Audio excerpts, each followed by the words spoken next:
TNN TV کی بین الاقوامی خبروں کے ساتھ میں ہوں Rukhsar Shahzad. Pakistan international airlines PIA کا فضائی میزبان کینیڈا کے شہر ٹورنٹو پہنچنے کے بعد لاپتہ ہو گیا۔ وقار جدون کے واجبات ضبطگی کے ساتھ اسے ملازمت سے بھی برخاست کر دیا جائے گا۔ مزید جانتے ہیں اس رپورٹ میں۔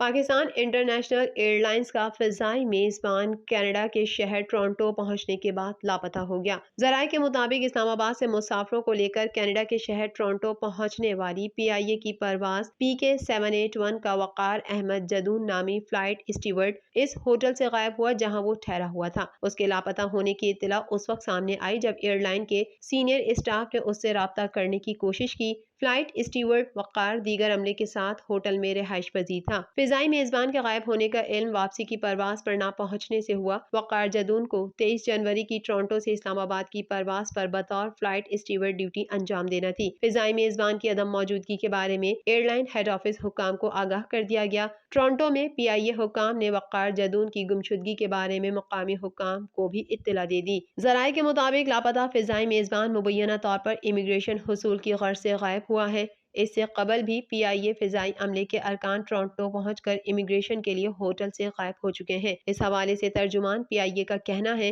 کہ پولیس رپورٹ کے بعد وقار جدون کے خلاف انضباطی کارروائی کا آغاز کر دیا جائے گا۔ ترجمان کا کہنا ہے کہ اس کے گھر والوں سے بھی پوچھ گچھ کی جا رہی ہے۔ وقار جدون کے واجبات ضبطگی کے ساتھ اسے ملازمت سے بھی برخاست کر دیا جائے گا۔ یوکرین پر حملے کی صورت میں 500 سے زائد کنیڈین فوجیوں کو ہائی الرٹ کر دیا گیا، جبکہ یوکرین کے صدر نے $120 ملین قرض دینے پر کینیڈا کا شکریہ ادا کیا ہے۔ اس حوالے سے مزید جانتے ہیں۔ یوکرین پر حملے کی صورت میں 500 سے زائد کینیڈین فوجیوں کو ہائی الرٹ کر دیا گیا ہے، جبکہ یوکرین کے صدر نے $120 ملین قرض دینے پر کینیڈا کا شکریہ ادا کیا ہے۔ لٹویا میں ایک کثیر القومی جنگی گروپ کے کینیڈین کمانڈر کا کہنا ہے کہ وہ اس بات کو یقینی بنانے کے لیے کام کر رہے ہیں کہ ان کے فوجیوں کے پاس کافی سامان موجود ہے اور وہ ایک دوسرے سے بات کر سکتے ہیں، کیونکہ نیٹو فوجی اتحاد اور روس کے درمیان بڑھتی ہوئی کشیدگی یورپ میں نئی جنگ کے خدشات پیدا کر رہی ہے۔ کینیڈا کے پاس لٹویا میں 500 سے زائد فوجی ہیں، جو مشرقی یورپ میں روسی جارحیت کے پیش نظر پہلی بار 2017 میں شروع کیے گئے نیٹو کے وسیع ترین یقین دہانی مشن کے حصے کے طور پر ہیں۔ کینیڈا کے دستے میں بنیادی طور پر تقریباً 350 فوجی شامل ہیں، جو لٹویا کے دارالحکومت ریگا سے تقریباً 30 کلومیٹر شمال مشرق میں کیمپ ادازی میں تعینات نیٹو کے 1000 مضبوط جنگی گروپ کا بنیادی حصہ ہیں۔ اس جنگی گروپ میں پولینڈ، اسپین، اٹلی اور جمہوریہ چیک سمیت 9 اتحادی ممالک کے فوجی اہلکار اور ساز و سامان بھی شامل ہیں۔ دوسری جانب یوکرین کے صدر $120 ملین کے قرض کے لیے کینیڈا کا شکریہ ادا کر رہے ہیں، جس کا مقصد اس کی سرحدوں پر 1 لاکھ روسی فوجیوں اور سینکڑوں ٹینکوں اور بختربند اہلکاروں کے جہازوں کی دشمنی کے درمیان اپنے ملک کی معیشت کو تقویت دینا ہے۔ اوٹاوا میں یوکرینی سفارت خانے کی طرف سے جاری کردہ ایک بیان کے ذریعے ولادیمیر زیلنسکی نے کہا کہ یہ قرض دونوں ممالک کے درمیان خصوصی تعلقات کی ایک اور مثال ہے۔ کینیڈا میں یوکرین کے چارج ڈی افیئرز آندری بوکوچ کی طرف سے لکھے گئے مختصر بیان میں کہا گیا ہے کہ یوکرین مالی مدد فراہم کرنے کے لیے بین الاقوامی شراکت داروں کے ساتھ مل کر کام کرنے پر کینیڈا کا شکر گزار ہے، جس سے یہ واضح ہوتا ہے کہ روسی جارحیت بالکل ناقابل قبول ہے۔ یوکرین کی مالیاتی استقامت میں حصہ ڈالنا یوکرین کی حمایت میں کینیڈا کے مضبوط سیاسی موقف کو تقویت دیتا ہے۔ کینیڈا کی وزارت خارجہ نے دنیا بھر میں خدمات انجام دینے والے سفارتی عملے کو مشورہ دیا ہے کہ وہ مختلف ممالک میں پائی جانے والی پراسرار بیماری کی علامات پر نظر رکھیں۔ مزید جانتے ہیں اس رپورٹ میں۔ کینیڈا کی وزارت خارجہ نے دنیا بھر میں خدمات انجام دینے والے سفارتی عملے کو مشورہ دیا ہے کہ وہ مختلف ممالک میں پائی جانے والی پراسرار بیماری کی علامات پر نظر رکھیں۔ 7 اکتوبر کو تمام عالمی امور کے عملے کو ایک پیغام جاری کیا گیا، جس میں علامات اور خدشات کی اطلاع دینے کا طریقہ بتایا گیا۔ ہوانا، کیوبا میں تعینات کینیڈین سفارتکاروں اور خاندان کے اراکین 2017 سے بیماری کی اطلاع دے رہے ہیں، جن میں سر درد، یادداشت میں کمی، توجہ مرکوز کرنے میں ناکامی، پڑھنے اور بینائی کے مسائل، شور سے حساسیت، چکر آنا، متلی، نیند میں خلل، موڈ میں تبدیلی اور ناک سے خون بہنا شامل ہے۔ گلوبل افیئرز کینیڈا کا کہنا ہے کہ 15 کینیڈین میں دماغ کی چوٹ کی تصدیق شدہ تشخیص ہوئی ہے۔ کیوبا میں کام کرنے والے کئی امریکی اہلکاروں نے اسی طرح کے صحت کے مسائل کی اطلاع دی ہے، جسے عام طور پر ہوانا سنڈروم کہا جاتا ہے۔ ابھی حال ہی میں واشنگٹن، آسٹریا اور چین میں امریکی اہلکاروں میں علامات کی اطلاع ملی ہے۔ محکمے کا کہنا ہے کہ RCMP اور کینیڈین سیکیورٹی انٹیلیجنس سروس نے اپنے عملے کو اسی طرح کے پیغامات بھیجے ہیں۔ CSIS کے دفاتر کینیڈا کے بعد سفارتی مشنوں میں واقع ہیں۔ عالمی امور کی ترجمان پیٹریشیا سکنر نے یہ بتانے سے انکار کر دیا کہ آیا محکمے کی 2021 میں صحت کی علامات سے متعلق بریفنگ کے بعد عملے کے ذریعے کوئی نیا کیس رپورٹ کیا گیا ہے۔ انہوں نے کہا، رازداری اور حفاظتی وجوہات کی بنا پر ہم جاری تحقیقات کی تفصیلات، انفرادی کیسز اور نہ ہی مخصوص حفاظتی اقدامات پر تبصرہ کر سکتے ہیں۔ کینیڈا بھر میں کورونا وائرس کے پھیلاؤ میں ایک بار پھر اضافہ، مریضوں کی مجموعی تعداد 28,68,862 تک جا پہنچی، جبکہ ہلاکتیں 32,220 ہو گئیں۔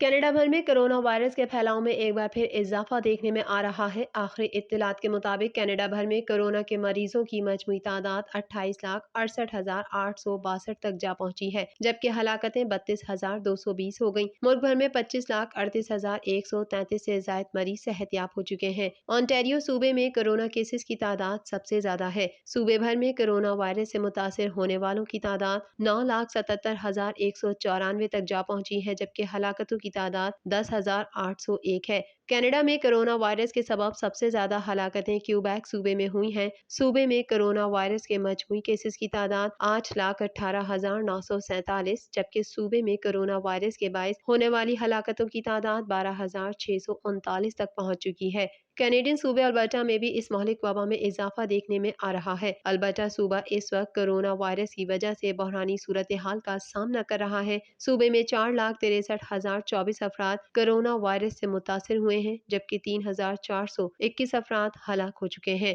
برٹش کولمبیا میں کیسز کی تعداد 3,05,715 ہے، جبکہ صوبے میں کورونا وائرس سے ہونے والی ہلاکتوں کی تعداد 2,520 ہے۔ افغان وزیر خارجہ امیر خان متقی کی قیادت میں طالبان کے ایک وفد نے اوسلو میں مغربی حکام کے ساتھ اپنی اہم ملاقاتوں سے قبل افغان سول سوسائٹی کے ارکان کے ساتھ انسانی حقوق سے متعلق بات چیت کا آغاز کیا ہے۔ مزید جانتے ہیں اس رپورٹ میں۔ افغان وزیر خارجہ امیر خان متقی کی قیادت میں طالبان کے ایک وفد نے اوسلو میں مغربی حکام کے ساتھ اپنی اہم ملاقاتوں سے قبل افغان سول سوسائٹی کے ارکان کے ساتھ انسانی حقوق سے متعلق بات چیت کا آغاز کیا ہے۔ میڈیا رپورٹ کے مطابق وفد نے اپنے 3 روزہ دورے کے پہلے روز افغان خواتین کے حقوق کے لیے سرگرم سماجی کارکنوں اور انسانی حقوق کے رضاکاروں سے بات چیت کی۔ یہ ملاقاتیں ناروے کے دارالحکومت میں واقع سوریا موریا ہوٹل میں ہو رہی ہیں، کیونکہ ماضی میں مشرق وسطیٰ اور کولمبیا کے تنازعات میں ثالثی کا کردار ادا کرنے والے ناروے ان مذاکرات میں معاونت فراہم کر رہا ہے۔ مذاکرات سے پہلے طالبان کے نائب وزیر ثقافت و اطلاعات نے امیر خان متقی کا ایک وائس نوٹ ٹویٹر پر شیئر کیا، جس میں کامیابیوں سے بھرے اچھے سفر کی امید کا اظہار اور ناروے کا شکریہ ادا کیا گیا تھا، جس ملک کے بارے میں انہوں نے امید ظاہر کی کہ وہ یورپ کے ساتھ مثبت تعلقات کے لیے ایک ذریعہ بن جائے گا۔ اگست میں طالبان کے اقتدار سنبھالنے کے بعد یہ پہلا موقع ہے جب ان کے نمائندوں نے یورپ میں سرکاری ملاقاتیں کی ہیں۔ اس سے قبل انہوں نے قطر، روس، ایران، چین اور ترکمانستان کا سفر کیا۔ بات چیت کے دوران امیر خان متقی یقینی طور پر طالبان کے اس مطالبے پر زور ڈالیں گے کہ امریکہ اور دیگر مغربی ممالک کی جانب سے منجمد کیے گئے اثاثوں کو بحال کیا جائے، کیونکہ افغانستان کو ایک خطرناک انسانی بحران کا سامنا ہے۔ گزشتہ 5 ماہ میں افغانستان کی انسانی اور اقتصادی صورتحال بہت زیادہ خراب ہوئی ہے، کیونکہ کسی بھی مغربی ملک نے ابھی تک طالبان حکومت کو تسلیم نہیں کیا۔ گزشتہ سال اگست تک جب غیر ملکی افواج افغانستان سے نکلی تھی، اس وقت تک خانہ جنگی کے شکار اس ملک کے بجٹ کا تقریباً 80% حصہ بین الاقوامی امداد سے حاصل کیا جاتا تھا، جبکہ اس وقت سے امریکہ نے افغانستان کے 9 ارب 50 کروڑ ڈالر کے اثاثے منجمد کر رکھے ہیں۔ طالبان کے قبضے کے بعد افغانستان کے لیے بین الاقوامی امداد اچانک رک گئی تھی، جس سے لاکھوں لوگوں کی حالت مزید خراب ہو گئی، جو پہلے ہی شدید خشک سالی کے سبب بھوک کا شکار تھے۔ ناروے کے وزیر خارجہ اینیکن ہیٹفیلڈ نے زور دے کر کہا کہ یہ مذاکرات طالبان کی قانونی حیثیت یا شناخت تسلیم کرنے کے لیے نہیں ہے، لیکن ہمیں بہرحال ملک کے موجودہ حکام سے بات کرنی چاہیے۔ ہم سیاسی صورتحال کو اس سے بھی بدتر انسانی بحران کی طرف جانے کی اجازت نہیں دے سکتے۔ واضح ہے کہ ناروے مشرق وسطیٰ، سری لنکا اور کولمبیا سمیت کئی تنازعات میں ثالثی کا کردار ادا کر چکا ہے۔ برطانوی وزیر اعظم بورس جانسن نے خاتون وزیر نصرت غنی کے مسلمان ہونے کی وجہ سے عہدے سے ہٹانے کے دعوے کی تحقیقات کا حکم دے دیا۔ مزید تفصیلات جانتے ہیں اس رپورٹ میں۔ برطانوی وزیر اعظم بورس جانسن نے خاتون وزیر نصرت غنی کے مسلمان ہونے کی وجہ سے عہدے سے ہٹانے کے دعوے کی تحقیقات کا حکم دے دیا۔ عالمی خبر رساں ادارے کے مطابق برطانیہ کے وزیر اعظم بورس جانسن نے کابینہ دفتر کو حکم دیا ہے کہ فروری 2020 میں جونیئر وزیر برائے ٹرانسپورٹ نصرت غنی کو عہدے سے ہٹانے کے معاملے کی انکوائری کریں۔ حکومتی ترجمان نے اپنے بیان میں کہا ہے کہ وزیر اعظم بورس جانسن نے مسلم خاتون وزیر کی جانب سے پارٹی میں مسلمان ہونے کی وجہ سے امتیازی سلوک کی شکایت کا سنجیدگی سے نوٹس لیا ہے۔ وزیر اعظم کے دفتر کے ترجمان نے مزید کہا کہ جولائی 2020 میں ہی یہ معاملہ پہلی بار سامنے آنے پر وزیر اعظم بورس جانسن نے نہ صرف نصرت غنی سے ملاقات کی تھی بلکہ ان کو تحریری شکایت جمع کرانے کی ہدایت بھی کی تھی۔ ترجمان کے مطابق وزیر اعظم بورس جانسن کی ہدایت اور انصاف کی یقین دہانی کے باوجود نصرت غنی نے تحریری شکایت درج نہیں کرائی، تاہم اب بھی اگر وہ شکایت درج کرائیں تو کارروائی ہوگی۔ واضح رہے کہ مسلم خاتون رکن اسمبلی نصرت غنی نے گزشتہ روز کہا تھا کہ 2020 میں انہیں صرف اس لیے وزارت سے ہٹا دیا گیا تھا کیونکہ ان کے کولیگز کو ان کے مسلمان ہونے سے مسئلہ تھا۔ برطانوی اخبار کو انٹرویو میں نصرت غنی نے کہا کہ انہیں وہب کی جانب سے بتایا گیا کہ 10 ڈاؤننگ اسٹریٹ کی ایک میٹنگ میں ساتھی ارکان نے ان کے مسلمان ہونے پر اعتراض کیا۔ وہ مسلمان ہونے کی وجہ سے انہیں برطانیہ کا وفادار نہیں سمجھتے تھے۔ نصرت غنی کا کہنا تھا کہ یہ سب باتیں ان کے لیے تکلیف کا باعث بنی۔ دوسری جانب رکن پارلیمنٹ ولیم ریگ نے اپنے رد عمل میں کہا کہ نصرت غنی نے بہادری کے ساتھ لب کشائی کی، دوسروں کو ان کی حوصلہ افزائی کرنی چاہیے۔ ادھر ویب آفس کے ترجمان نے نصرت غنی کے الزامات کو بے بنیاد قرار دیا ہے۔ نصرت غنی کو سن 2020 کے شروع میں وزیر ٹرانسپورٹ کے عہدے سے فارغ کر دیا گیا تھا۔ اومیکرون ویرینٹ پھیلنے کے بعد نیوزی لینڈ بھر میں کووڈ کی انتہائی سخت پابندیاں لگائی جا رہی ہیں۔ نیوزی لینڈ کی وزیر اعظم نے اپنی شادی کی تقریب ملتوی کر دی۔ مزید جانتے ہیں اس رپورٹ میں۔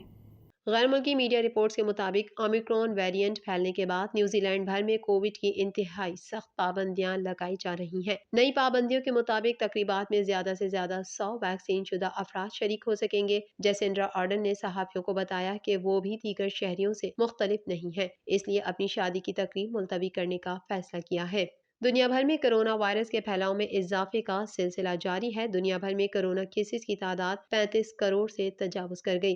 دنیا بھر میں کرونا سے ہونے والی اموات کی تعداد 56,15,210 سے تجاوز کر گئی ہے۔ 35 کروڑ 32,23,910 افراد وائرس سے متاثر ہو چکے ہیں، جبکہ 28 کروڑ 2,44,756 افراد صحت یاب ہو چکے ہیں۔ امریکہ میں کرونا وائرس کے متاثرہ افراد کی تعداد 7 کروڑ 19,25,931 ہو گئی ہے، جبکہ 8,89,197 افراد وائرس سے ہلاک ہو چکے ہیں۔ بھارت میں کرونا کیسز کی مجموعی تعداد 3 کروڑ 95,43,328 سے زائد ہو گئی، جبکہ 4,89,896 ہلاکتیں ہو چکی ہیں۔ ترکی میں کرونا وائرس سے اموات 85,969 تک جا پہنچی ہیں، جبکہ کیسز 1 کروڑ 9,47,129 ہو چکے ہیں۔ سعودی عرب اسی فہرست میں 62ویں نمبر پر پہنچ چکا ہے، جہاں کرونا وائرس سے اب تک کل اموات 8,920 رپورٹ ہوئی ہیں، جبکہ مملکت میں کرونا مریضوں کی تعداد 6,52,354 تک جا پہنچی ہے۔ TNN ٹی وی کے نیوز بلیٹن سے فی الوقت اتنا ہی۔ مزید خبروں اور اپڈیٹس کے لیے دیکھتے رہیے TNN ٹی وی۔